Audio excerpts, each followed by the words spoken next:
इस वक्त हमारी मौजूदगी जो है बता दें कि नारायणी महोत्सव में है और हमारे साथ गोपालगंज ही नहीं, बैकुंठपुर ही नहीं, बिहार ही नहीं, पूरे भारत में एक अपना अलग औहदा और औकात रखने वाले नेता हमारे साथ विधायक मिथिलेश तिवारी जी हैं। स्वागत करेंगे, फिर बातचीत करेंगे। बहुत बहुत स्वागत है। धन्यवाद आपको। सर, आज नारायणी महोत्सव हो रहा है और इसमें स्वागत और अभिनंदन आपके द्वारा किया जा रहा है। बस जनता का स्वागत कर रहे हैं, इसी जनता के आशीर्वाद से हम विधायक बने हैं और नारायणी मैया के तट पे नारायणी रिवर फ्रंट बना है। बनाए मोदी जी जरूर है, लेकिन मोदी जी को भी प्रधानमंत्री इसी जनता ने बनाया है, तो जनता का अभिनंदन दोहराना ही चाहिए। हम लोग तो बहुत कुछ दे नहीं सकते हैं, लेकिन आज मकर संक्रांति के दिन जो दही और चूड़ा की परंपरा है, उसी परंपरा का निर्वाह हम सब लोग मिलकर कर रहे हैं और सबको बधाई दे रहे हैं।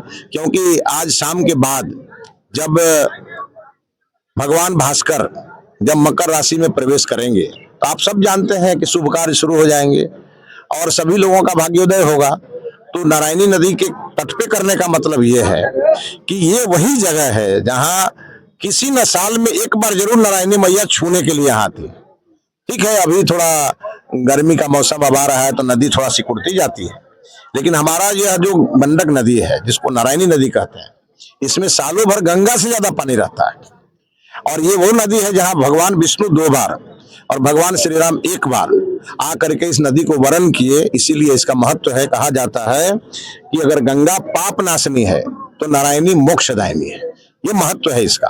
और इसी घाट पे भगवान राम ने स्नान किया था माता सीता के साथ, जब वो जनकपुर से अयोध्या जा रहे थे, इसलिए इसका महत्व ज्यादा है। अच्छा, निरंतर बैकुंठपुर ही नहीं पूरे बिहार के विकास के लिए आप लगे रहते हैं। गोपालगंज समेत आप बक्सर से लेकर मतलब पूरा जहां भी मतलब आपका औहदा है, जहां भी आप पहुंच पाते हैं वहां हमेशा उसके बारे में आप सोचते रहते हैं।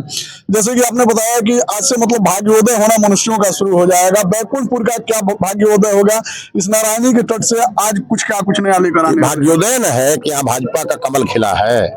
जब कमल जहाँ होता है वहां लक्ष्मी आती है, और लक्ष्मी आती है तो समृद्धि लाती हैं।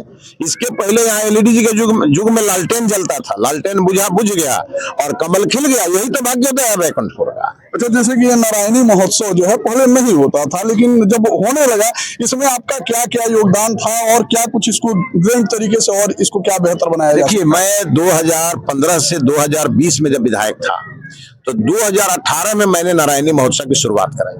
उस समय तत्कालीन माननीय मंत्री श्री प्रमोद कुमार जी आए थे और उन्होंने आकर के इस महोत्सव का उद्घाटन किया था। और उस समय इसका बजट थोड़ा कम था, अब तो इसका बजट थोड़ा ठीक हुआ है। तब बड़े बड़े कलाकार आ रहे हैं, तो बजट पर कलाकारों का आना जाना डिपेंड रहता है। और पहले यह कार्तिक पूर्णिमा के समय होता था, आज यह हो रहा है मकर संक्रांति के अवसर पे। और इसलिए हो रहा है कि जब का पिछला कार्तिक पूर्णिमा चुनाव आचार संहिता की भेंट चढ़ गया, तो चूंकि 31 मार्च तक अगर आप नहीं कराएंगे तो यह महोत्सव लक्ष्य कर जाएगा। तो मैं सरकार में लगा और लग करके हमने 14 जनवरी को आयोजित कराया।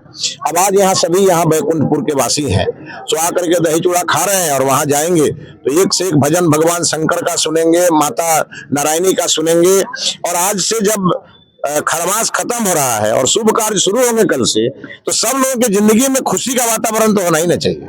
बहुत बहुत धन्यवाद सर, क्योंकि ये नारायणी महोत्सव है और यही के बारे में ज्यादा बात हम लोग करते तो ज्यादा बेहतर रहता। और आपके पास समय भी बहुत कम है, तो आप देख रहे थे रिस्पेक्ट इंडिया न्यूज और स्वराज सच। हमारे साथ थे माननीय मिथिलेश तिवारी जी, जो कि बैकुंठपुर विधानसभा से विधायक हैं। और आज के दिन में आपके माध्यम से बैकुंठपुर वासियों को, बिहार वासियों को और पूरे भारतवर्ष के राष्ट्रवादी बहनों भाइयों, मैं मकर संक्रांति पर्व की बहुत बधाई दूंगा। और साथ में कहूंगा दही चूड़ा की मिठास और गुड़ और तिलकुट का स्वाद जीवन भर आपके लिए बना रहे और आपका परिवार, आपका व्यापार, आपका यह पूरा साल उन्नति और प्रगति का हो, ऐसी मैं भगवान भास्कर से और मां नारायणी से कामना करता हूँ। धन्यवाद सर।